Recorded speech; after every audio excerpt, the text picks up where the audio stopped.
Bonjour à tous et à toutes. On est ravis de vous présenter donc notre symposium autour des questions des compétences mathématiques des élèves de 3 à 6 ans sous plusieurs angles, donc l'évaluation, l'intervention et l'influence du genre et du milieu social. Alors comme vous pouvez le voir, on est plusieurs équipes de recherche, on vient essentiellement de 3 pays, France, Suisse et Luxembourg. Et dans toutes les équipes qui vont présenter, à chaque fois, il y a plusieurs pays représentés.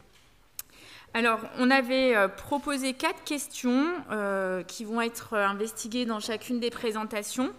Donc, quel type d'épreuve utiliser pour évaluer les premiers apprentissages mathématiques? Quelle est l'influence du milieu socio-économique sur les performances mathématiques chez le jeune enfant, donc 3-6 ans? Quelle est l'influence du genre sur les performances mathématiques du jeune enfant? Et puis une dernière question qui portera sur les interventions et quelles interventions proposer pour réduire ces inégalités. Alors, on aura donc 4 présentations. Pour chacun, il y a 15 minutes de présentation et on va essayer de faire 5 minutes de questions en essayant de garder du temps aussi à la fin pour une discussion et interaction ensemble. Donc, pour la première, ce sera étudier la structure de la numératie précoce à travers un modèle bifacteur par équation structurelle exploratoire, donc qui sera présenté par Christophe Dirandonc. Ensuite, la deuxième, présentée par Karine Mazins, développement et influence du SES sur différentes compétences mathématiques des enfants à l'école maternelle française. La troisième, présentée par Marianne Cotin, différence de performance en mathématiques chez les enfants français de grande section maternelle, effet du milieu socio-économique et du genre. Et on terminera par une présentation de Aude Thomas sur les effets immédiats et différés d'une intervention utilisant une application éducative pour développer les compétences en numératie émergente. Donc, on va tout de suite débuter. On vous dira quand il restera peu de temps pour essayer de préserver le temps de chacun et puis surtout la discussion à la fin. Donc, bonjour à vous, damoiseaux, damoiselles. L'idée donc ici, pour cette première intervention dans le symposium, je vais essayer de ne pas vous perdre directement, c'est de vous parler d'un modèle d'analyse pour essayer de déceler les facteurs qui sont au sein d'un test d'évaluation de la numératie. Alors, les collègues avec qui j'ai travaillé sur cette étude, ces premiers résultats de l'étude dont je vais vous parler sont Youssef Tazouti, Aude Thomas et Anne-Françoise de Chambrier. Alors, pourquoi étudier la structure factorielle des construits?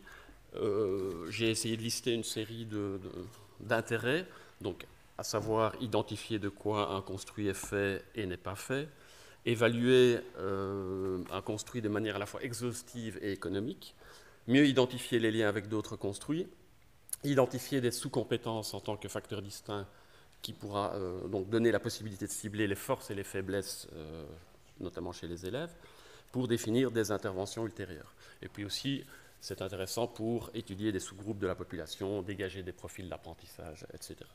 Alors, au niveau de la numératie chez les élèves de 4 à 6 ans, on peut imaginer toute une série de tâches d'évaluation pour mesurer justement cette compétence en numératie précoce. Je vous laisse les lire éventuellement. Mais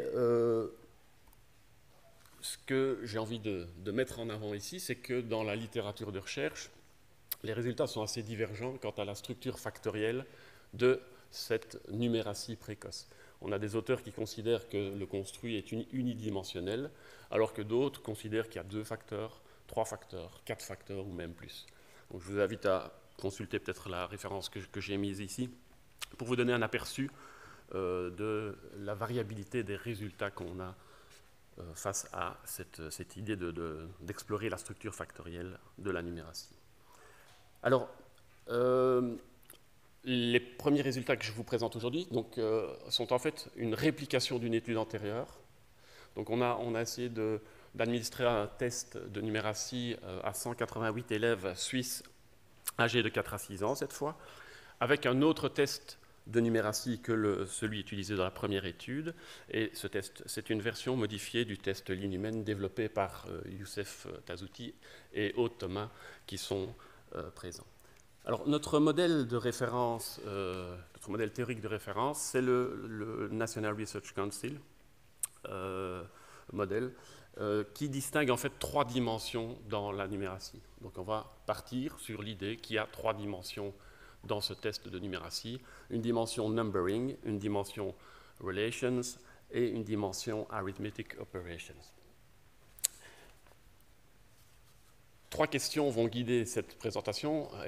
À mon avis, question temps, je n'aurai le temps d'aborder que les 2 premières, mais peut-être que dans la discussion, on aura l'occasion d'aborder la 3e question. Première question, la structure factorielle de la numératie est-elle bien multidimensionnelle? 2e question, existe-t-il un facteur général sous-jacent?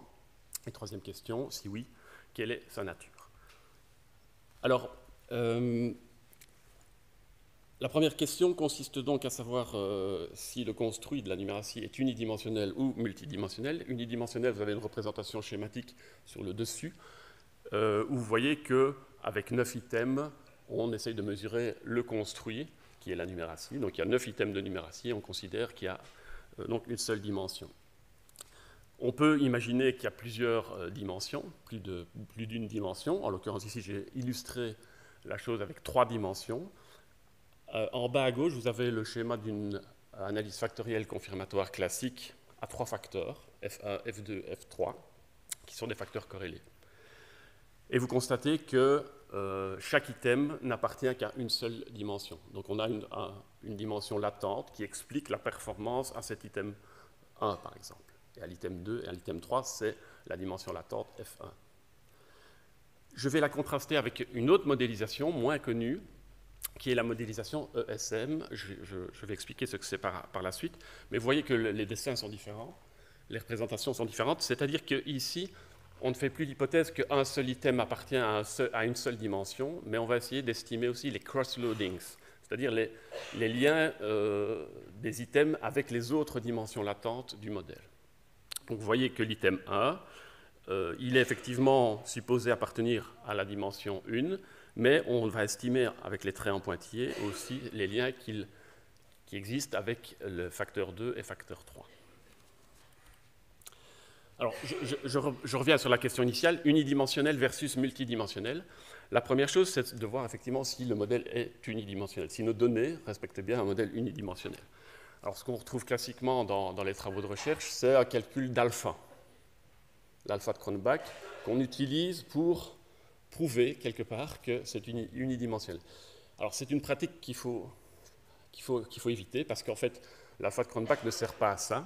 L'alpha de Cronbach, il donne simplement une estimation des corrélations entre les items et avec le score général. Et l'unidimensionnalité est une condition d'application de ce calcul d'alpha. Donc, quand vous regardez un article scientifique et que vous voyez que pour prouver que le construit est unidimensionnel, on utilise l'alpha, ben, ce n'est pas très correct. Donc, en l'occurrence, ici, pour nos données, on a un alpha de 0,95. On serait tenté de dire, ah, ok, c'est unidimensionnel, mais non, en réalité, cet alpha de Cronbach ne sert pas à ça. Et donc, idéalement, on peut recourir au modèle de réponse à l'item, mais classiquement, on recourt à l'analyse factorielle confirmatoire. Et dans notre cas, donc, si on fait une analyse factorielle confirmatoire, on obtient des indices d'ajustement du modèle aux données, et on interprète ces indices d'ajustement. Vous voyez, je ne vais pas rentrer dans le détail, il y a 4 indices d'ajustement classiquement reportés dans les articles. Je vous ai mis en vert foncé et en vert clair les seuils d'acceptabilité de ces indices d'ajustement. Vous voyez qu'en l'occurrence ici, même si on a 3 indices acceptables, on en a un 4e qui n'est pas acceptable. Et donc, on pourrait dire que notre test ne mesure pas un construit unidimensionnel. Et donc, on va s'intéresser à la multidimensionnalité de ce test de numératie. Je vous rappelle les 3 dimensions postulées théoriquement, donc numbering, relations and arithmetic. Et donc, encore une fois, hein, si je procédais, comme dans beaucoup d'articles, je calcule les alphas sur les 3 dimensions, j'obtiens des alphas de 0,85, 0,92, 0,89. On pourrait dire, OK, j'ai une vérification de mon modèle théorique, mais comme je vous l'ai dit, ce n'est pas comme ça qu'il faut qu'on est censé travailler, mais plutôt en conduisant une analyse factorielle confirmatoire. Qu'est-ce qu'on obtient avec ce modèle à 3 facteurs corrélés? Pour notre test de numératie, on obtient un peu la même situation que pour le modèle unidimensionnel. On se retrouve avec un indice d'ajustement qui n'est pas satisfaisant.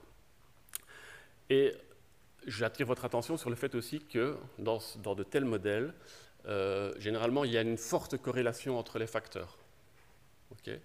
Et donc, plus cette corrélation est forte, plus on peut se demander si la mesure prise par ces 3 facteurs n'est pas en réalité une mesure imparfaite de la même chose, puisque c'est fortement corrélé. Okay? Donc ça c'est un bémol qui est mis en avant par plusieurs auteurs. Donc c'est vraiment, l'analyse factorielle confirmatoire est utilisée dans beaucoup de travaux, mais c'est un modèle très restrictif. Pourquoi? Parce que, encore une fois, on autorise un item à être lié uniquement à un facteur, alors qu'une tâche mathématique pourrait très bien mesurer plusieurs facteurs latents, ou plus exactement, plusieurs facteurs latents pourraient venir expliquer la performance à un item particulier. Okay. Donc, dit autrement, avec la modélisation classique, l'analyse factorielle confirmatoire classique, on néglige la possibilité qu'un item sature sur d'autres dimensions que sa dimension théorique, c'est ce qu'on appelle les cross-loadings, et on néglige la possibilité d'une variance partagée entre tous les items, et donc l'existence éventuelle d'un niveau hiérarchique supérieur ou d'un facteur général sous-jacent à tous les items. Alors, quelles sont les alternatives à cette analyse factorielle classique? On doit à Asparuhov et Muten le développement de l'Exploratory Structural Equation Modeling, donc je parlerai de ESM. Ce modèle ESM, en fait, il autorise les cross-loadings. Donc, on va essayer d'estimer tous les liens des items avec chacune des dimensions postulées. Donc, les cross-loadings, ce sont les traits, encore une fois, en pointillé. Alors, je vais accélérer parce qu'il reste 5 minutes.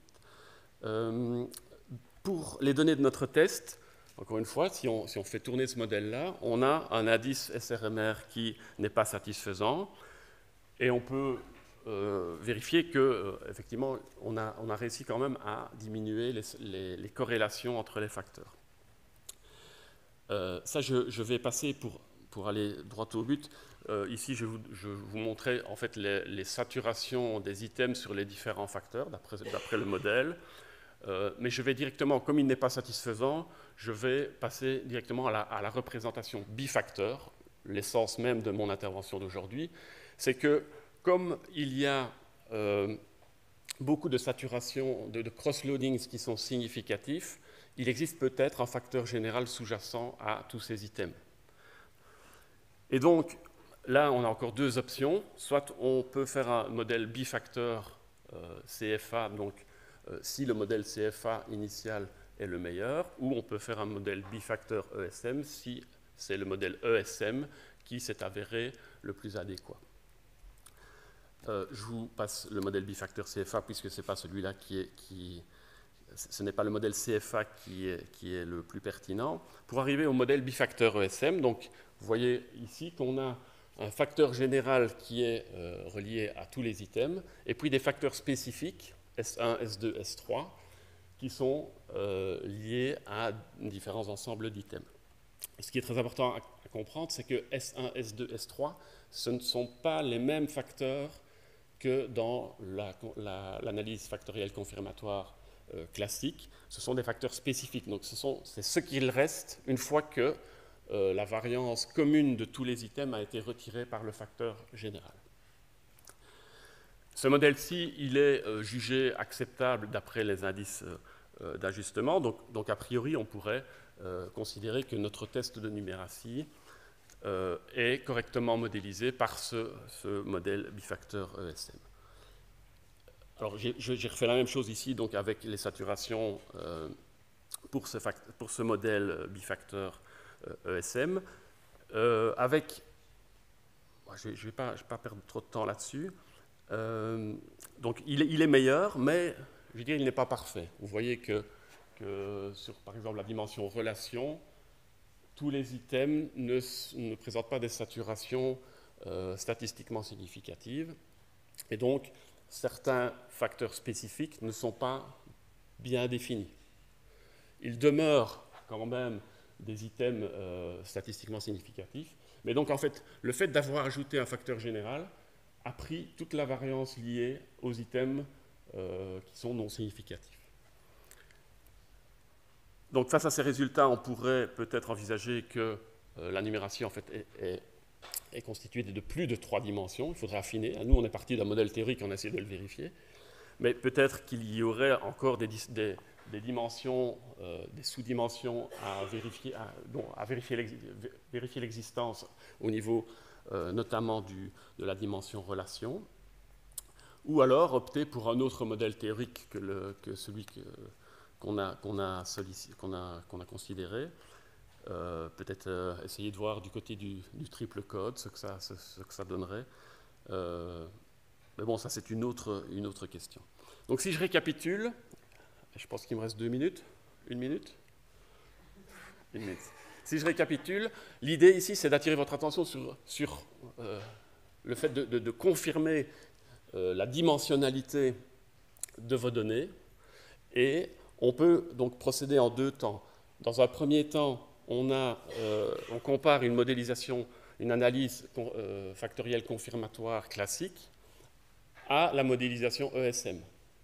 Si la modélisation classique est bonne, on va tester le modèle bifacteur CFA. Si c'est la modélisation ESM qui est la meilleure, on va passer au test du modèle bifacteur ESM. Alors, je vais clôturer ici. L'idée, en fait, c'est de poursuivre nos travaux en appliquant cette procédure suggérée par Morin, mais aussi d'essayer donc d'expliquer ce qu'est ce facteur général, hein, puisqu'on a mis en évidence que c'était le modèle bifacteur ESM qui s'ajustait le mieux aux données. On a un facteur général. Maintenant, la grande question, c'est qu'est-ce que c'est ce facteur? Je vais clôturer là-dessus sur une question ouverte. Peut-être que vous poserez cette question-là dans les 5 minutes qui suivent, mais voilà. L'intérêt de cette présentation, c'était d'attirer votre attention sur la nécessité d'étudier la structure dimensionnelle de vos données avant d'utiliser vos indicateurs composites dans d'autres analyses. Je vous remercie pour votre attention. Et si vous avez des questions, on procède maintenant. Merci beaucoup. Oui.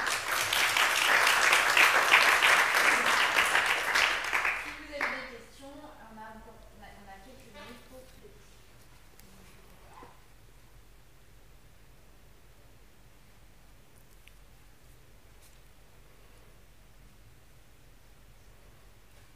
questions. Merci beaucoup.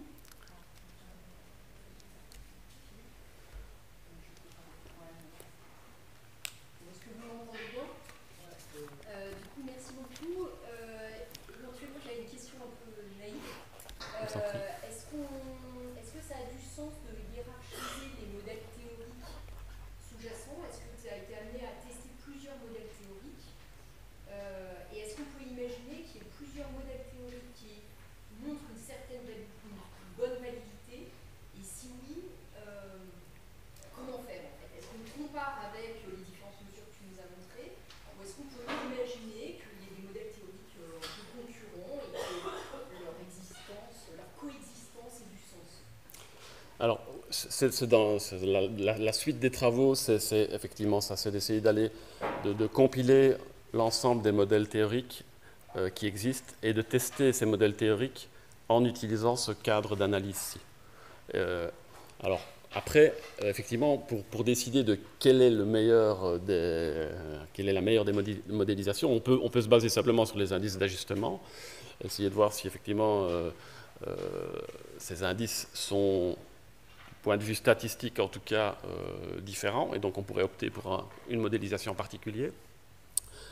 Mais après, il y a tout l'enjeu de pouvoir expliquer ces modèles. Qu'est-ce qui se cache derrière ce facteur général, effectivement, Ça, c'est la grande question. On aimerait inclure des tâches de langage aussi dans ces modélisations-là, des tâches sur les fonctions cognitives, pour essayer justement de voir dans quelle mesure le facteur général est sur l'ensemble des tâches mathématiques, langagières et peut-être cognitives, ou si on a d'autres configurations.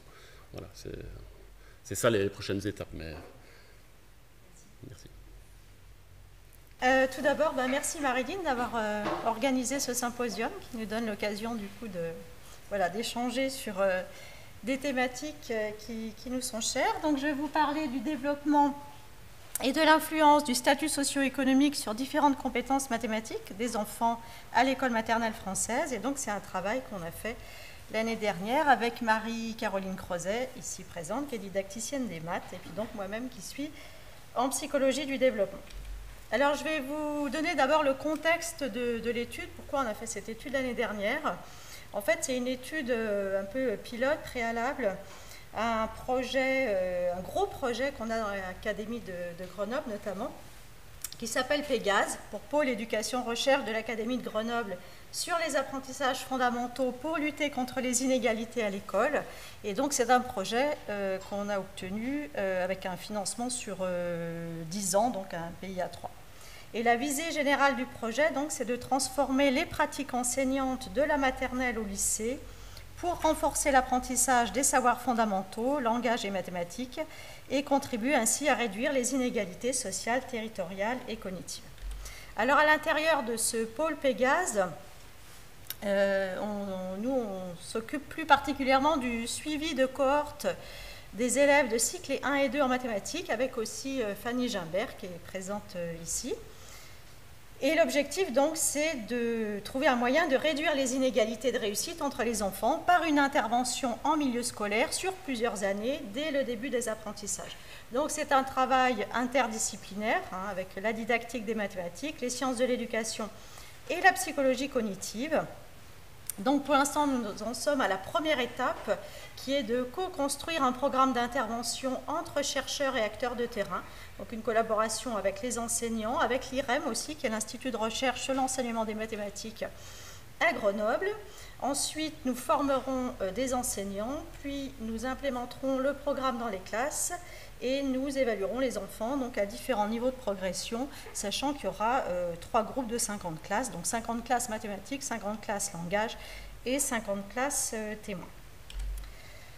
Voilà, donc maintenant je vais préciser les objectifs de l'étude qu'on vous présente aujourd'hui. Donc le premier objectif, c'était de concevoir des épreuves pour le test qui va donc être utilisé dans le suivi longitudinal à grande échelle, sachant qu'on a des contraintes pour ces épreuves, donc une durée limitée à 30 minutes par enfant, des épreuves de difficulté croissante utilisables sur plusieurs niveaux scolaires, puisqu'on va commencer le suivi en moyenne section et qu'on va le poursuivre grande section CP, bon, peut-être CE1, et des passations qui doivent pouvoir être réalisées par des non-spécialistes, puisque ce sont de nombreux vacataires qui vont être recrutés pour faire les passations dans les écoles.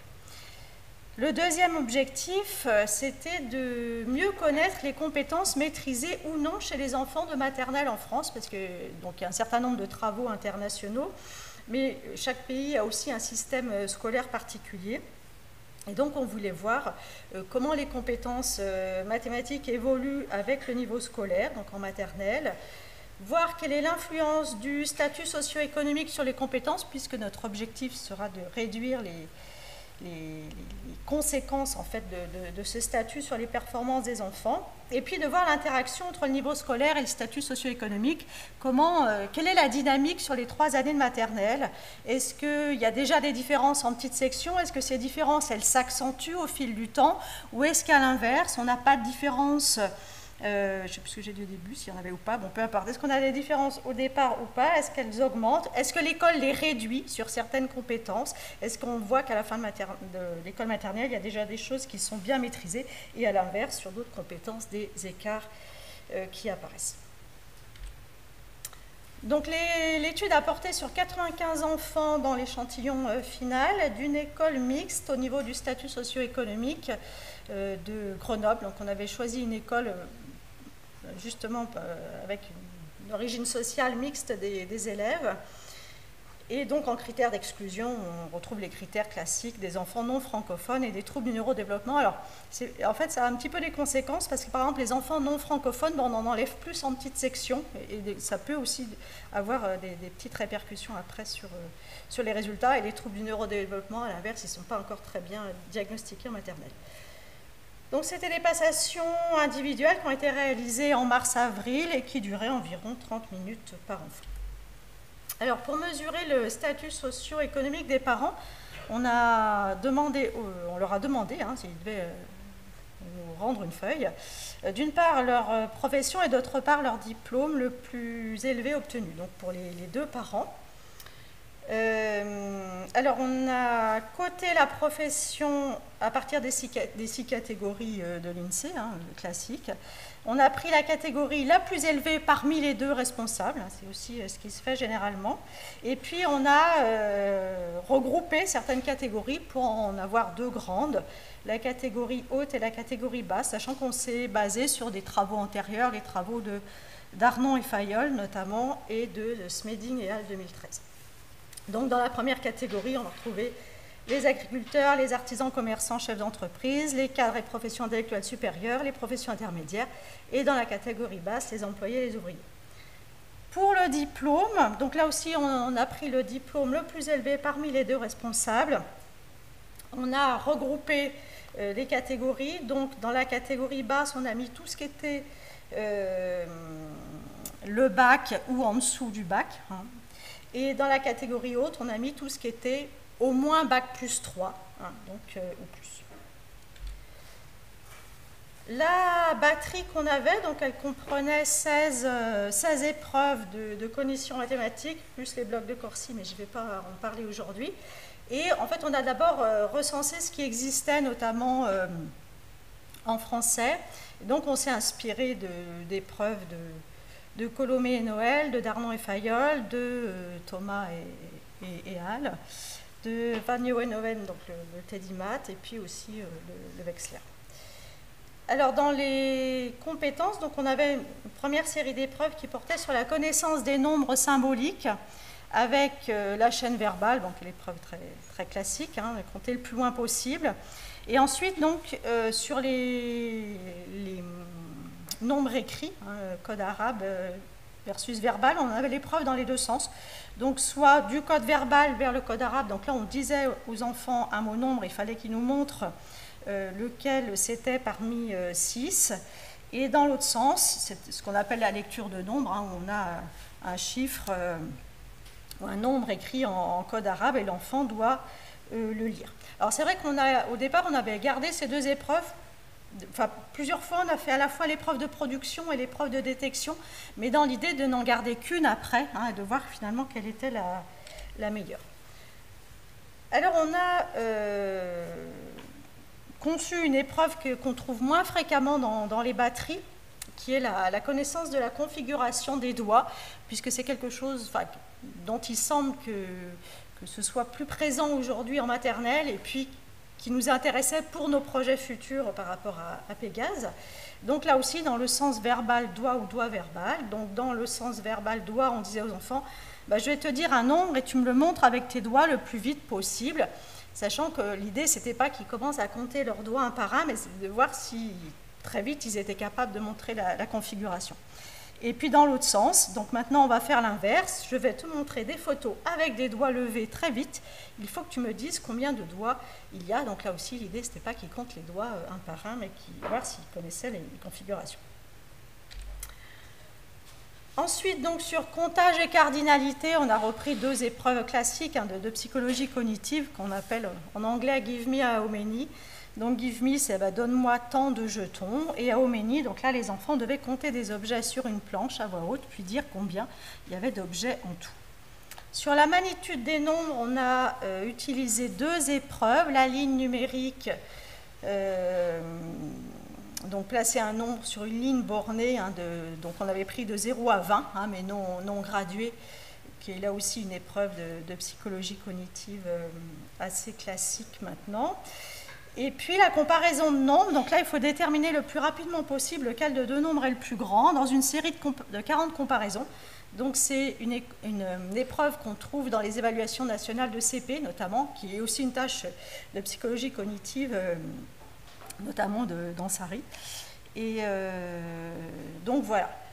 Alors en fait, après quand je vais vous présenter les résultats, je ne vais pas tout vous présenter. Et en fait ces épreuves, elles nous ont permis aussi de voir ce qui marchait, ce qui ne marchait pas, et ce qu'on pouvait confier en quelque sorte à des novices qui faisaient passer les épreuves.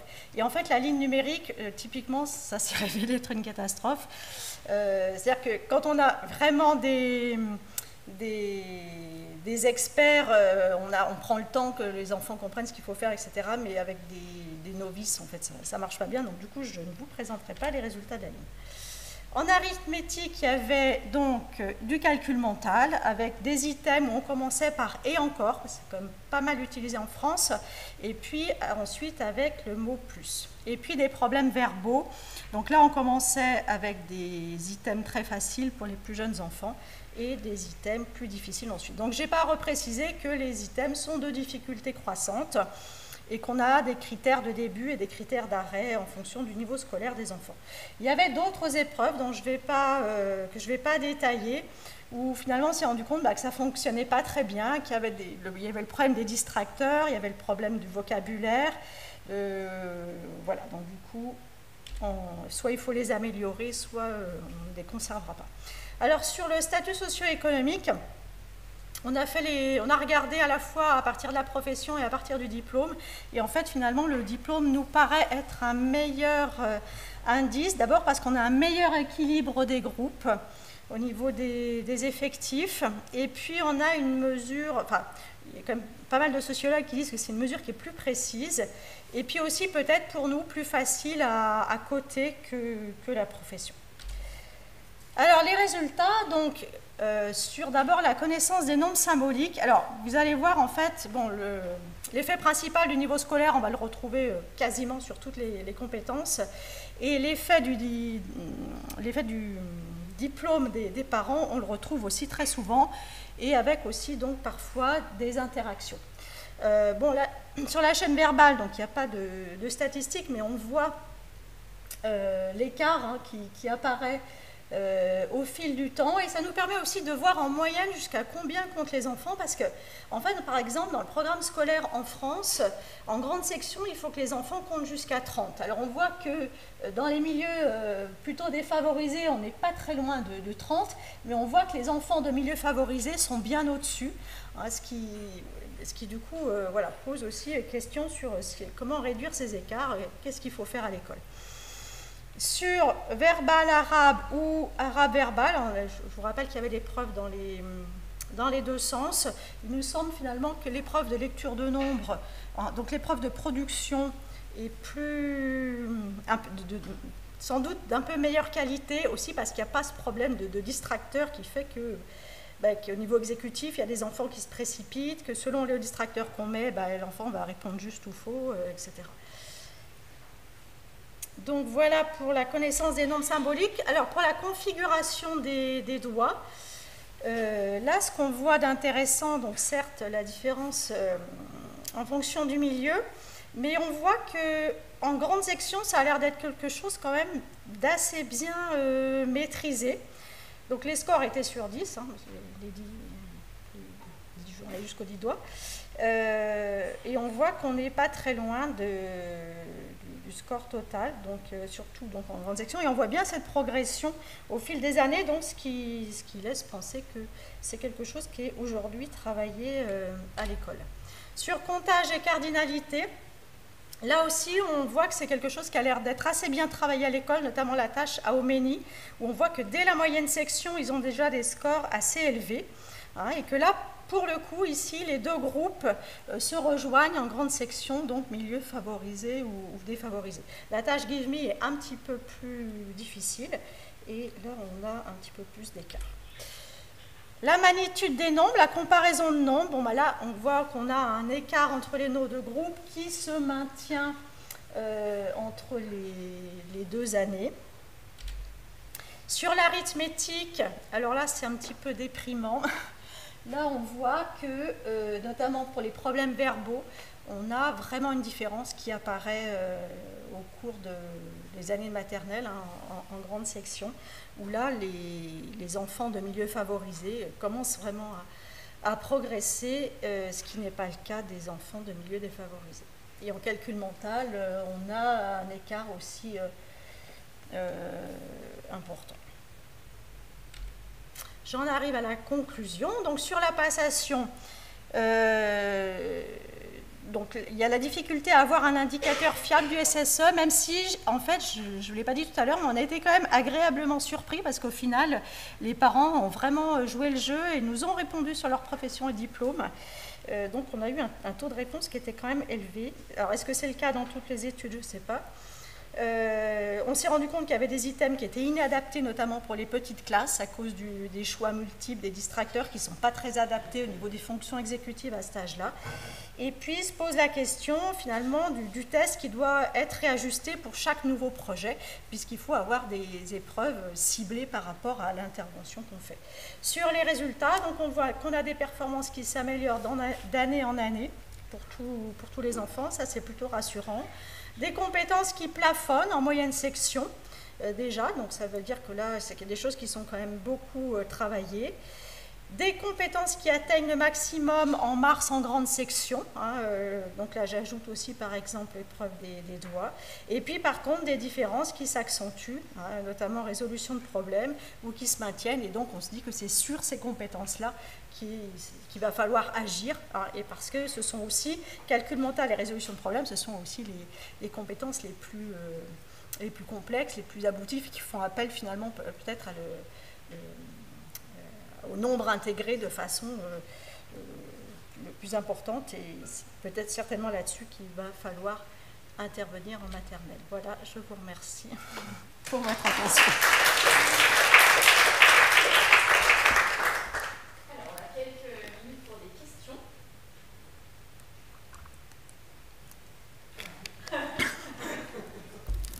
Merci beaucoup pour votre présentation. J'avais une question sur comment vous avez opérationnalisé le caractère non francophone des enfants de d'avoir le français comme langue maternelle ou être exposé depuis au moins une année, tout ça.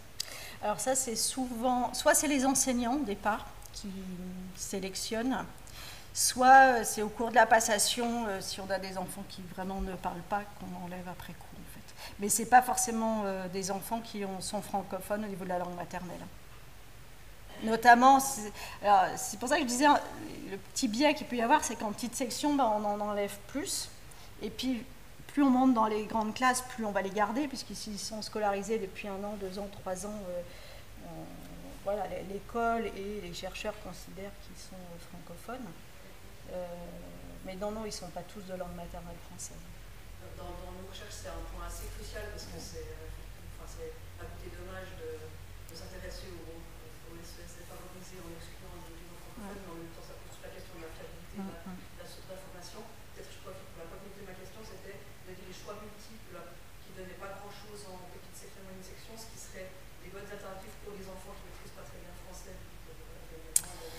Oui, et c'était pour ça, c'est effectivement l'idée du choix multiple, c'est qu'ils n'ont que à pointer la bonne réponse, mais en fait, quand on fait passer aux enfants de maternelle, on se rend compte qu'il y a des enfants d'abord qui ne traitent pas, qui traitent pas toutes les informations, qui s'arrêtent à la première qu'ils ont rencontrée.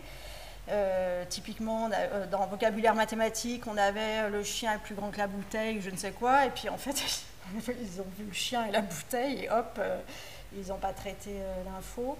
Ou par exemple, si on demande de reconnaître le 6 et que dans les distracteurs il y a le 9, on va faire chuter la performance. Ça veut dire que le choix multiple ne convient pas. C'est pas, le chien et la bouteille, ils sont sur des images, je pense. Nous, on a un peu d'espoir dans ces choix multiples. Ouais. Vous me déprimez un peu. Non mais oui, je comprends. Non mais il y a des avantages et des inconvénients, mais typiquement, par exemple pour le arabe versus verbal, on voit que finalement la tâche de lecture donne des résultats meilleure que la tâche de détection. Mais c'est vrai que pour les enfants, après s'ils sont vraiment non francophones, de toute façon, le choix multiple va aussi les gêner en fait. Parce que si on leur dit montre-moi 7, de toute façon, si. On a même des enfants qui n'ont pas été exposés au français du tout, en PS, enfin, on regarde ceux qui ont été exposés au français plus ou moins. Mais les problèmes exécutifs en maternelle, même quand c'est pas du choix multiple, on a des enfants qui donnent la réponse avant qu'on ait posé la question. C'est quand même c'est assez fréquent.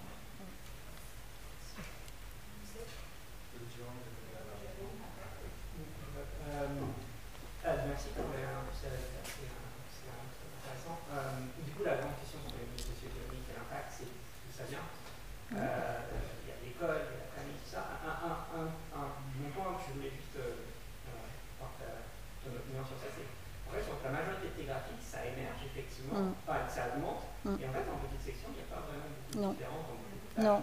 Alors, on pourrait imaginer justement, c'est là où les parents, évidemment, il n'y a pas l'école là. Du coup, quel est ton regard sur ça? On a l'impression qu'évidemment, il y a un côté, ça s'accentue. Alors, c'est pas parce que ça s'accentue après que c'est que l'école, évidemment, ça peut être les deux. Mais moi, c'est un truc qui est un peu surprenant parce que là-dedans, c'est qu'à quel point il part presque du même niveau.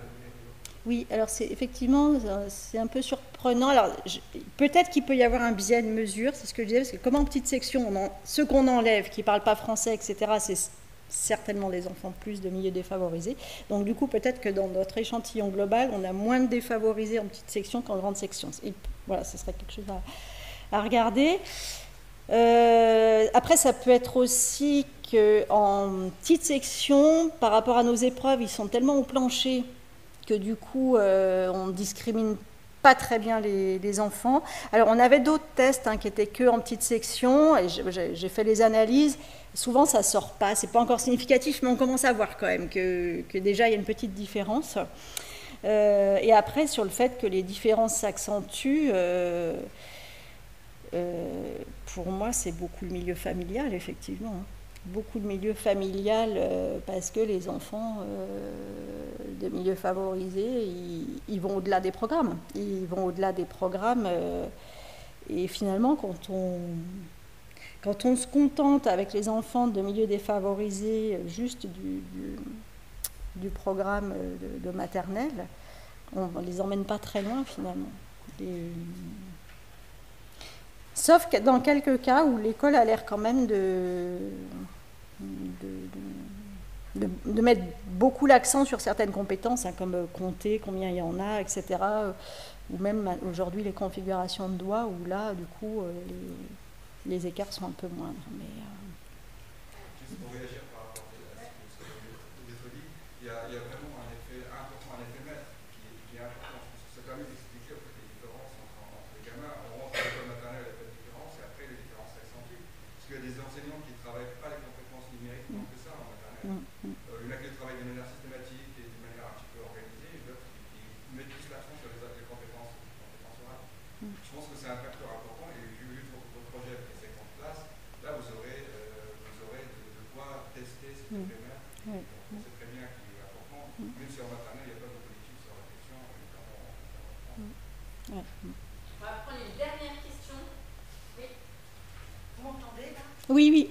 Moi j'ai trouvé l'expérience de comptage des doigts très intéressante, mais elle est très tributaire en fait du milieu culturel de l'enfant, parce que nous on compte comme ça, et les Indiens ils ne commencent pas par le pouce, etc. Et du coup je me demandais si les enfants qui avaient échoué dans l'épreuve des doigts, parce qu'ils voient les parents, même s'ils ont migré, ils continuent à compter de cette façon-là qui n'est absolument pas, qui est contre-intuitive pour nous, ou même il y en a qui commencent par le du milieu, etc. Enfin, ça, les ethnologues ont bien travaillé la question. Est-ce que les enfants qui ont échoué dans l'épreuve des doigts, est-ce que justement ce n'étaient pas des enfants qui étaient des enfants de couple migré? Alors, on n'aura pas l'origine des enfants. Par contre, donc c'est vrai que quand ils devaient reconnaître la configuration de doigts, là c'était la configuration culturelle de chez nous où ça allait très vite. Par contre, en production, là, on n'a pas encore analysé, mais il faudrait qu'on le fasse. On a noté les doigts qui nous montraient. Et du moment qu'il y avait le bon nombre de doigts, on a compté juste. Mais pas. Ce que je veux dire, c'est qu'un enfant Ah oui, c'est clair. Oui. Oui, tout à fait. Si chez lui, on lui montre certains doigts et qu'à l'école, on lui en montre d'autres, c'est clair qu'en maternelle, ça va être difficile pour lui. Ouais. Oui, tout à fait. Ouais. Merci beaucoup. On va s'arrêter là pour passer à la troisième présentation. Eh bien, bonjour à toutes et à tous, je m'appelle Marianne Cotin et aujourd'hui je vais vous parler des différences de performance en mathématiques chez les enfants français de grande section de maternelle, notamment par rapport à l'effet du milieu socio-économique et du genre. Donc c'est un travail que j'ai mené sous la supervision de Jérôme Prado et de Marie Lingard, mais aussi avec la collaboration de Marie-Caroline Crozet qui est juste en bas, et de Iliana Timina. Donc pour commencer, ce qu'on peut dire des mathématiques, c'est que d'abord elles sont incrémentales, c'est-à-dire que les acquis reposent sur des bases, et également que le monde s'appuie de plus en plus sur la technologie qui se base en partie sur les mathématiques. Et ça a deux conséquences. La première, dans le cadre de l'emploi, c'est-à-dire que les employés, on va leur demander de plus en plus de comprendre l'entrée et la sortie des boîtes noires technologiques, mais aussi de pouvoir communiquer sur ces entrées et ces sorties. Et dans le cadre des apprentissages, on va avoir une autre influence, c'est-à-dire que plus les difficultés sont rencontrées tôt chez les enfants, donc pour les mathématiques, et plus l'enfant aura des lacunes importantes durant sa scolarité. On observe également des différences d'acquisition entre les compétences mathématiques, donc ça c'est en France. Donc ce que vous voyez sur le premier graphique, notamment, c'est une différence de performance. Si on regarde par exemple la résolution de problème qui est donc tout en bas, pour les enfants de CP, ce qui correspond au grade 1 aux USA, il y a environ un tiers des enfants qui n'arrivent pas à résoudre des problèmes en CP, et ça fait 4 ans. Si on s'intéresse au CE1, ou le grade 1 aux USA, ce qu'on remarque, c'est que 40% des élèves n'arrivent pas à soustraire ni à additionner en CE1. D'autre part, dans la littérature, on retrouve des facteurs qui semblent influencer l'apprentissage des mathématiques chez les enfants. Le premier, ce serait le genre, donc notamment à travers le stéréotype de genre, qui je pense vous le connaissez, à savoir que les garçons seraient meilleurs que les filles en mathématiques, et donc ce stéréotype aurait une influence sur les performances des enfants d'une part, et par rapport aux croyances et attentes des enseignants et des parents. Le second facteur serait le milieu socio-économique que l'on pourrait définir comme une position d'un individu sur une échelle intégrant des facteurs sociaux et économiques, le plus souvent à partir du revenu de l'éducation et du travail. Donc il existe plusieurs indices pour mesurer le milieu socio-économique, et dans notre cas, on va surtout s'intéresser à l'IPS, donc l'indice de positionnement social des établissements. Alors comment ça se calcule? Très rapidement. Pour chaque enfant, en fait, on va regarder la profession et la catégorie sociale des parents. Donc on va avoir une valeur de référence parmi 1600 combinaisons possibles. Ça va donner un IPS pour pour chaque enfant. Et ensuite, on va moyenner l'ensemble des IPS pour obtenir l'IPS de l'établissement. Maintenant, concernant les études, qu'est-ce qu'on retrouve au niveau international pour le milieu socio-économique? Globalement, c'est que les enfants de milieux socio-économiques défavorisés ont le plus souvent des résultats inférieurs à leurs camarades. C'est aussi un constat qu'on retrouve donc, dans l'étude TIMSS de 2019, à savoir que plus d'élèves atteignent le niveau de référence bas en mathématiques en 2019 lorsque le système éducatif est paritaire. C'est-à-dire que le système attribue autant de ressources pour des élèves qui ont peu de ressources de base que ceux qui ont beaucoup de ressources. Au niveau français, ce qu'on retrouve, c'est un constat un peu similaire, donc notamment dans l'étude de Fischer et Thierry, à savoir qu'il y a toujours cet écart de performance en mathématiques en faveur des enfants donc avantagés. Et au niveau de l'évaluation, des évaluations nationales françaises de cette année, donc l'année scolaire 2023-2022, on retrouve toujours ce constat, à savoir que plus de 30% des enfants scolarisés en REP+, donc c'est les réseaux d'éducation prioritaires renforcés, ils n'ont pas le niveau atteint requis en mathématiques en CP. Maintenant, par rapport au genre, ce qu'on peut observer au niveau international, c'est un constat qui est déjà un peu moins clair. Premièrement, si on regarde l'étude de Saint-Pierre et ses collaborateurs qui s'est déroulée en 2016 aux USA, on voit des performances mathématiques en faveur des garçons, mais uniquement donc, à partir du CP ou du premier grade, du grade 1. Maintenant, si on regarde l'étude de Hutchinson et ses collaborateurs de 2018 qui s'est déroulée aux Pays-Bas, on remarque là dans cette étude qu'il y a un avantage pour les garçons, mais que pour la ligne numérique, dans les 8 tâches qui sont mesurées, et que cet avantage ne dure que jusqu'au grade 4, ou le CM1. Mais par contre, ils ont trouvé, eux, un écart significatif envers les filles, uniquement pour le grade 1 et en comptage. De la même façon, pour l'étude TIMSS 2019, on retrouve un constat un peu flou, c'est-à-dire que presque la moitié des pays participants, donc ils étaient 58, observent une différence significative en faveur des garçons dès le grade 4. Cependant, cette différence n'est pas forcément retrouvée pour le grade 8, qui correspond à la 4e. Donc vous voyez, vous avez les graphiques des USA en haut et des Australie en bas. Et donc tout à droite, en 2019, on voit qu'il y a un écart significatif en CM1, donc ici. Par contre, pour ce qui est de la 4e, on ne retrouve pas forcément un écart significatif entre filles et garçons. Un autre point qui peut être intéressant à relever, c'est que dans certains pays, par contre, c'est en faveur des filles qu'il y a une différence significative et elles performent de façon plus importante que les garçons, ça dès le grade 4, et parfois l'écart est significatif, comme l'exemple qui est juste ici, en bas de la diapositive. En ce qui concerne les études françaises maintenant, à nouveau un constat un peu flou. Donc si on prend l'étude de Fischer et Thierry, mais de 2022 cette fois-ci, on observe donc une différence légèrement en faveur des filles en moyenne section, mais un net écart donc, en faveur des garçons en CP. Tandis que pour les évaluations nationales, donc toujours de cette année scolaire, c'est plutôt au niveau du CP qu'il y a un avantage en faveur des filles, mais c'est en CE1 qu'il y aurait ce revirement où là, les garçons prendraient l'avantage. Donc, un écart au niveau du début du revirement entre ces deux études. Donc, si on retrouve une certaine cohérence dans les résultats pour le milieu socio-économique, comme je l'ai dit, ce n'est pas forcément le cas pour le genre. Donc, on peut essayer de comprendre pourquoi. Première explication possible, c'est que la taille des échantillons des études est peut-être relativement trop faible. Donc, il y a peu d'études à grande échelle qui ont été faites, notamment en France. Deuxième idée, c'est qu'on a un manque de données sur l'école maternelle, donc la diversité des résultats est surtout localisée sur l'école élémentaire.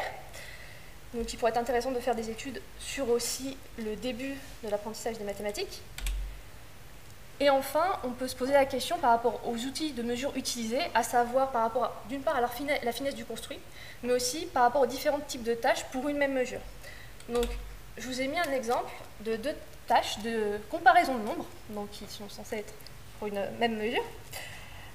Donc, dans l'étude de Weiss et collaborateurs, pour la tâche de comparaison, qu'on dit type Stroop, pardon, donc le but c'est de déterminer quelle est la magnitude du chiffre le plus grand parmi des paires, en ignorant la différence de taille physique. Parmi, donc, en tout, il y a 84 paires. Tandis que pour Roselli et ses collaborateurs, donc toujours une tâche de comparaison de nombres, là, le but est toujours de déterminer la magnitude numérique, d'abord du plus grand nombre, puis du plus petit nombre, et ça sur une carte où il y a 8 chiffres, enfin 8 nombres, pardon, et donc 2 fois. On voit bien que déjà, il y a une différence dans la façon dont on mesure dans ces deux études-là. Peut-être que ça peut expliquer certaines variations dans les résultats, notamment pour le genre. Donc, qu'est-ce qu'il faudrait faire? Ce serait réaliser des études à plus grande échelle, notamment donc, sur le territoire français, le plus tôt possible pour essayer de comprendre ces différences, et avec un construit plus fin qui permettrait d'explorer les dites différences. Donc c'est ce qu'on a essayé de faire, à savoir, on a mené une étude sur un échantillon de 877 élèves français de grande section de maternelle à travers 23 écoles de REP+. Donc il y en avait 16 à Valenciennes et 7 à Lyon. Bon, on a dû exclure 129 participants. Il y en avait 66 qui avaient été absents, parce qu'on est un peu tombé au moment des grèves, malheureusement. Bref. Il y avait 38 profils particuliers et 25 tests incomplets. Si on regarde un peu notre échantillon, globalement, la moyenne d'âge était de 5,66 ans, sachant qu'il y avait plus de filles que de garçons, donc 430 filles et 326 garçons. Et au niveau de l'IPS, donc de l'indice de position sociale de l'établissement, on voit que Lyon a un meilleur indice que Valenciennes, légèrement, de 86,5 contre 77,7. Mais dans les deux cas, ça reste largement en dessous de la moyenne nationale, à savoir 105.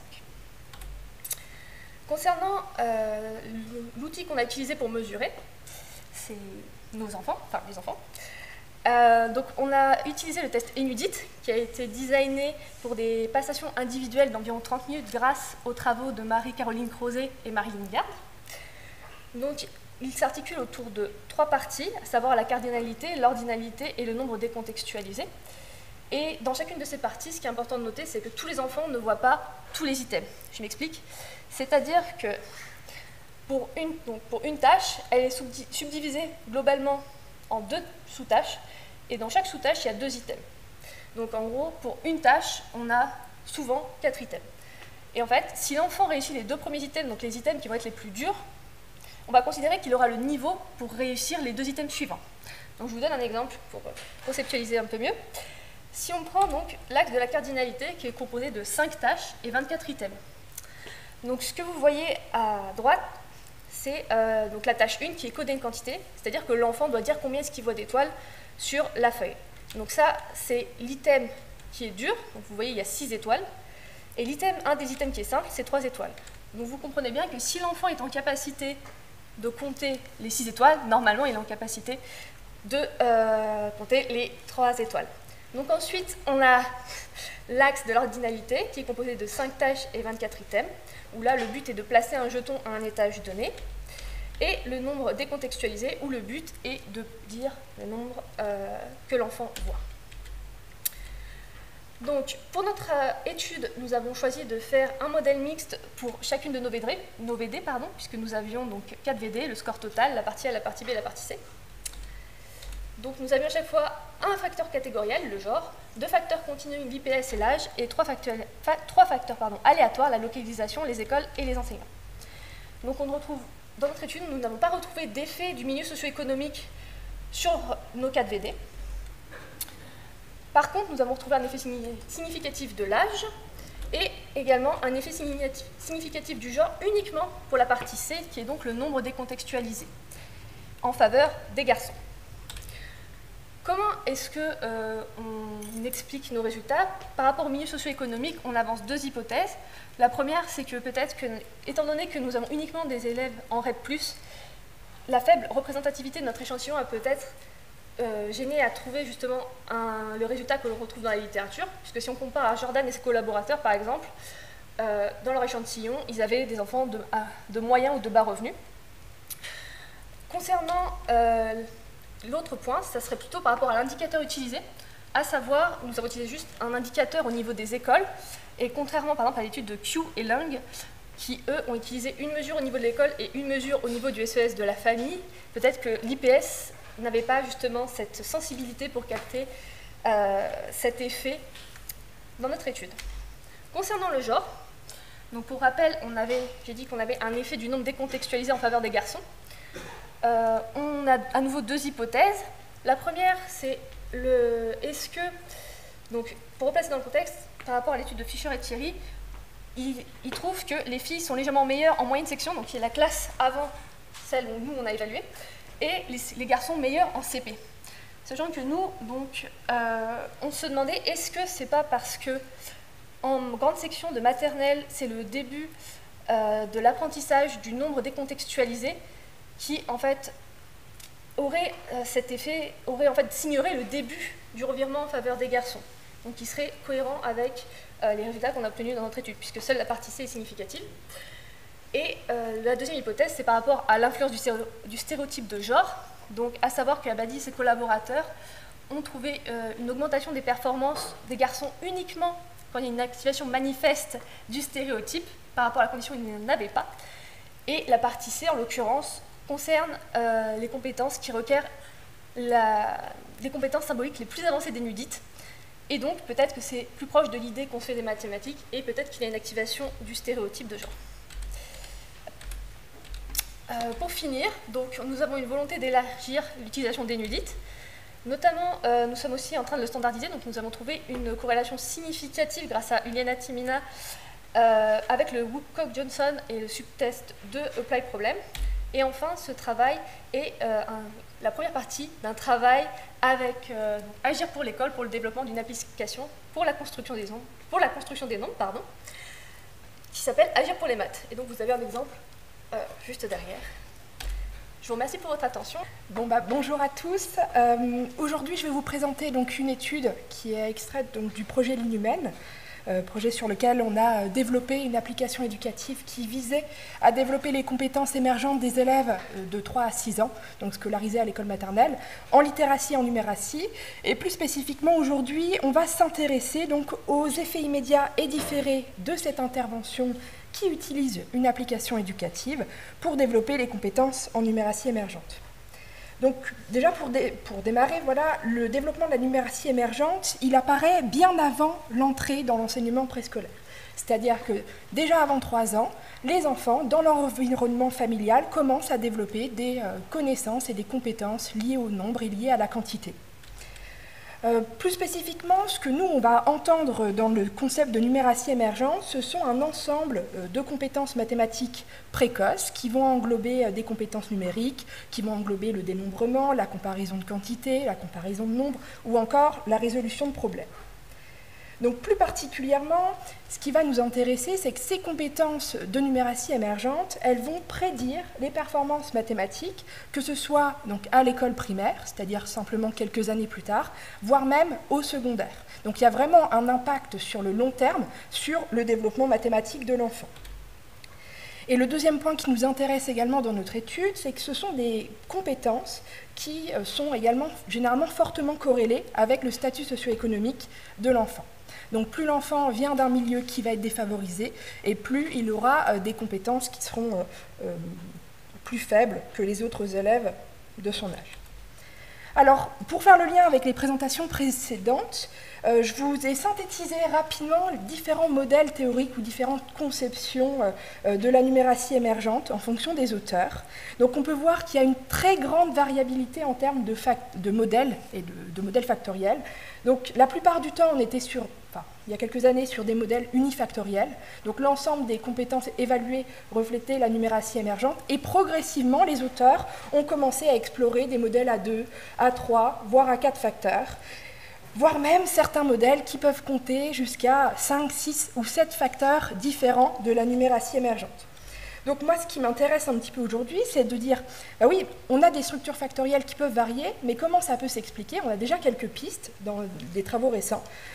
C'est que cette structure factorielle, elle va varier en fonction des épreuves ou des tâches qui sont utilisées. Voilà, en fonction de l'outil de mesure qui est utilisé, les auteurs vont inclure plus ou moins d'épreuves différentes, donc certaines qui vont aller jusqu'à inclure de la géométrie ou de la sériation, voilà, donc des compétences qui sont plus larges.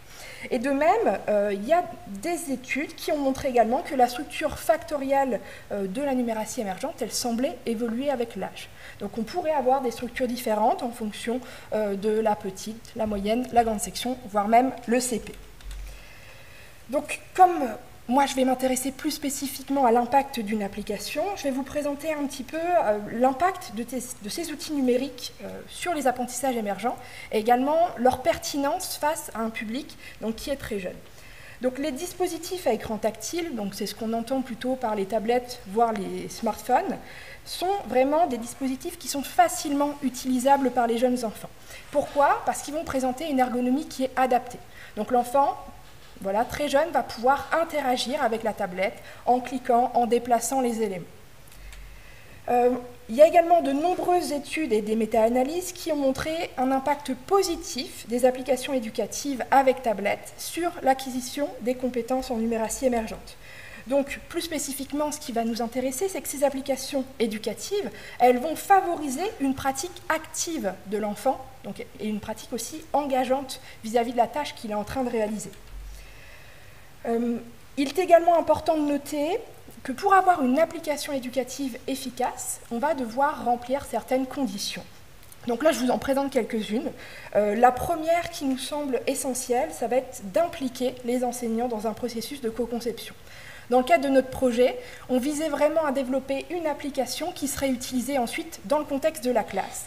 Donc c'est important de prendre en compte d'une part les programmes de l'école maternelle, mais également les pratiques des enseignantes, des enseignants et de les inclure dans ce processus de co-conception. Le deuxième point, ça va être de considérer les contraintes et les fonctionnements des classes, donc habituels. On sait qu'en maternelle, les élèves travaillent plus particulièrement en petits groupes, que l'enseignant ou l'enseignante va être avec un autre groupe d'enfants, donc il faut essayer de faire pour que les enfants puissent travailler en autonomie sur la tablette et avoir le maximum d'informations dans celle-ci. Et ensuite, d'autres points également importants comme l'apprentissage basé sur la maîtrise, l'engagement lié au jeu, l'évaluation formative qui va permettre à l'enfant toujours de réajuster sa tâche et également les interactions avec la tablette qui doivent être adaptées avec l'âge de l'enfant. Donc très rapidement sur la co-conception de l'application Appli-nous. on a respecté 5 grands principes lors de son développement. Le premier, c'était d'être en lien et en cohérence avec les programmes de l'école maternelle, donc français. Donc c'est pour ça qu'on a décomposé chacune des activités en fonction des compétences qui étaient présentes dans les programmes scolaires. Ensuite, notre application cible plus spécifiquement les élèves de moyenne et de grande section. Donc on a fait le choix de diviser les activités et de les répartir en suivant une progression en 5 périodes qui vont couvrir l'ensemble de la moyenne et de la grande section. Donc 5 périodes, il y en a 2 qui sont spécifiques à la moyenne section et 3 pour la grande section. Donc là, je l'ai déjà développé un petit peu avant. On a eu également une réflexion autour de l'ergonomie qui devait être adaptée aux enfants et surtout favoriser leur autonomie. C'est le point central de l'application. D'autres aspects, donc l'application, elle devait être également ludique, présenter des activités variées, voilà, pour mobiliser les compétences dans différentes circonstances, et également la présence d'une mascotte qui va permettre de guider l'enfant lors de sa tâche. Donc c'est également la mascotte qui va donner les différents feedbacks. Et donc ces feedbacks, c'est vraiment une des plus-values pédagogiques qui est présente dans l'application. C'est-à-dire que tout au long de la réalisation de la tâche, l'enfant va être guidé verbalement et visuellement par la petite mascotte qui est là. Donc là, j'ai rapidement mis 2 illustrations de l'application Appli-nous. Donc dans la première activité avec les petits cochons, l'enfant doit simplement dénombrer la quantité et l'associer avec le chiffre. Et dans la seconde, on est sur une activité de sériation. Je passe toutes les variables qui ont été incluses donc en termes de complexification.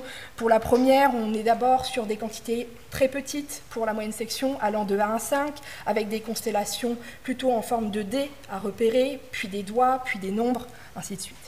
On peut voir également, et ça c'est intéressant dans l'application, il y a des boutons qui vont favoriser également l'autonomie, comme le petit haut-parleur qui permet à l'enfant de réécouter la consigne à tout moment, et également le bouton de validation qui force l'enfant à dire « bah voilà, maintenant j'ai terminé cette activité-là, je pense que c'est la bonne réponse, je valide ». Il n'y a pas de validation automatique, c'est vraiment une activité en soi que l'enfant puisse valider. Donc nos questions de recherche pour aujourd'hui, c'était d'examiner l'effet différé d'une intervention éducative qui utilisait l'application Appli-nous, donc sur les compétences de numératie émergentes. On a posé donc une hypothèse. Notre hypothèse était que les élèves de notre groupe expérimental auraient des performances significativement meilleures à la fin de l'intervention en comparaison avec les élèves du groupe contrôle. Et à l'intérieur, on a posé une sous-hypothèse, c'est qu'à l'intérieur de notre groupe expérimental, on s'attendait également à ce que ce soit les élèves qui avaient initialement de plus faibles performances en numératie émergente qui allaient bénéficier davantage de l'intervention à la fin de celle-ci, toujours en comparaison avec les élèves du groupe contrôle. Donc pour la méthodologie de recherche, on est sur une recherche quasi-expérimentale et longitudinale. Donc quasi-expérimentale puisqu'on compare 2 groupes, un groupe contrôle avec un groupe expérimental qui utilisait l'application, et longitudinale puisque les élèves ont été suivis durant 3 années, donc du début de la moyenne section jusqu'à la fin du CP.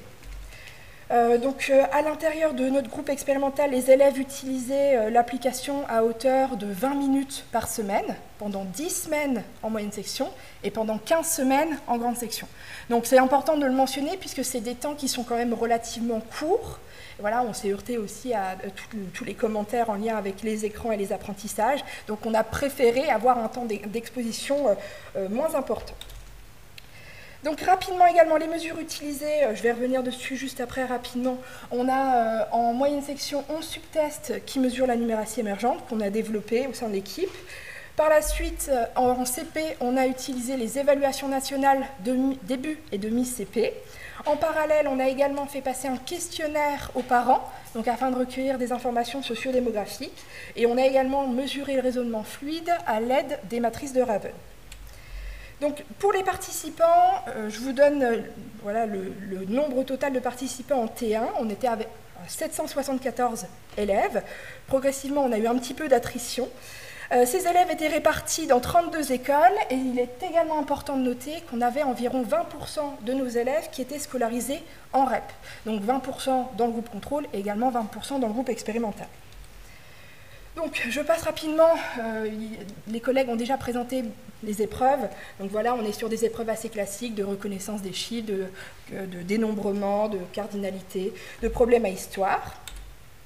Donc pour vous présenter les résultats rapidement, pour les effets immédiats, on a décidé d'utiliser des modèles multiniveaux de croissance. Comme on avait donc 3 temps, les effets immédiats ont été mesurés en début de CP. Donc, ce modèle multiniveau de croissance, il va se décomposer en 3 étapes. La première étape, c'est d'avoir un modèle vide qui va nous permettre de décomposer la variance en variance inter-école, inter-individuelle et intra-individuelle. Et ensuite, les 2 autres étapes, ça va être dans un premier temps de prendre le temps, donc les différents temps de mesure, et ensuite le modèle de croissance qui va nous permettre d'intégrer les différentes variables. Mais ce sera plus clair quand je vais vous montrer ce modèle. Donc voilà rapidement, le modèle M1, comme j'ai déjà dit, il va décomposer les 3 types de variances que je vous ai présentés juste avant. Et nous, ce qui nous intéresse, ça va être d'inclure des variables au niveau 1 et niveau 2 pour expliquer principalement la variance inter-école et la variance inter-individuelle. Donc ce qui nous intéresse, c'est que l'intervention, il y a certaines variables qui vont avoir un impact significatif sur les performances en T3, donc en début CP, comme l'âge. Donc plus les enfants sont âgés au sein de la même année, et meilleures seront leurs performances. On a également un impact du SES, on a un impact des matrices de Raven, et également un impact des performances initiales. Mais ça, c'est plutôt assez classique. Ce qui nous intéresse plus spécifiquement aujourd'hui, ça va être l'impact du groupe. Et donc on constate en début CP que les élèves de notre groupe expérimental ont des performances qui sont significativement meilleures que les élèves du groupe contrôle. Donc notre intervention, de manière globale, a fonctionné. Maintenant, pour rapidement présenter les effets différés sur les compétences de numératie émergente, on a réalisé des ANOVA à mesure répétée. Donc là, on est sur le temps 4, c'est-à-dire mi-CP. On obtient des résultats un peu identiques, c'est-à-dire qu'on a toujours un effet principal du groupe sur les performances en numératie, c'est-à-dire que nos élèves, 1 an après la fin de l'expérimentation, les élèves du groupe expérimental ont toujours des performances qui sont significativement meilleures aux élèves du groupe contrôle. Avec ces résultats-là, on s'est dit, on va essayer d'approfondir un petit peu, et en partant des évaluations réalisées en début de moyenne section, donc en T1, on a créé 3 groupes de niveaux. Donc le niveau 1, c'était les élèves peu performants, que vous voyez en rouge. Le niveau 2, les élèves performants en vert. Et le niveau 3, les élèves très performants en bleu. Donc on observe sur le graphique des progressions des 3 groupes. Et on observe surtout à la mi-CP que notre groupe d'élèves qui étaient peu performants, on voit une différence entre les élèves du groupe contrôle et du groupe expérimental. Donc on s'est posé la question, est-ce que notre intervention a réellement eu un effet plus bénéfique pour les élèves les plus faibles de notre groupe expérimental? Et malheureusement, on n'obtient pas d'effet d'interaction au niveau du groupe niveau temps, c'est-à-dire que même si on a un effet global de l'intervention sur tous les élèves du groupe expérimental, eh bien, il n'y a pas notre groupe expérimental d'élèves qui étaient les moins performants, il n'y a pas de différence significative en comparaison avec les élèves peu performants du groupe contrôle. Donc rapidement, les effets de l'intervention, ce qui est intéressant de noter, c'est qu'on a un effet qui perdure 1 année après la fin de l'expérimentation. Il n'y a pas d'effet plus important de l'intervention pour les élèves qui présentaient initialement de faibles performances en numératie émergente. Comment on peut expliquer ces résultats-là? Merci. Comment on peut les expliquer? C'est tout simplement le protocole en soi et l'application éducative qui, d'une part, est fondée sur des données probantes et également qui présente des qualités pédagogiques. Donc, la co-conception a permis, entre autres, d'avoir des interactions multisensorielles et directes entre l'enfant et la tablette. Également, la tablette offre à l'enfant plusieurs possibilités de réponse avant d'avoir la correction. Il y a également différents niveaux de feedback qui vont permettre à l'enfant de progresser et surtout de réfléchir tout au long de l'activité. Et notre application est également basée sur les programmes scolaires, comme je l'ai déjà dit. Donc, pour conclure assez basiquement, c'est vraiment important de développer les compétences de numératie émergente dès le préscolaire et donc de développer des outils qui sont pertinents pour une utilisation en classe. Il y a relativement peu d'études sur les effets différés de ces interventions, parce que les quelques études qui se sont intéressées à ça, on voit que l'effet s'estompe progressivement. Notre application, elle peut être un support intéressant de différenciation pédagogique, donc pour les élèves au sein de la classe. Et on est actuellement en cours de développement d'une V2 de l'application qui devrait apparaître en septembre, avec l'ajout de différentes fonctionnalités et principalement l'ajout d'un tableau de bord pour les enseignants, parce que c'était quelque chose qui leur manquait, de pouvoir suivre en direct les progrès de leurs élèves. Voilà, je vous remercie pour votre attention.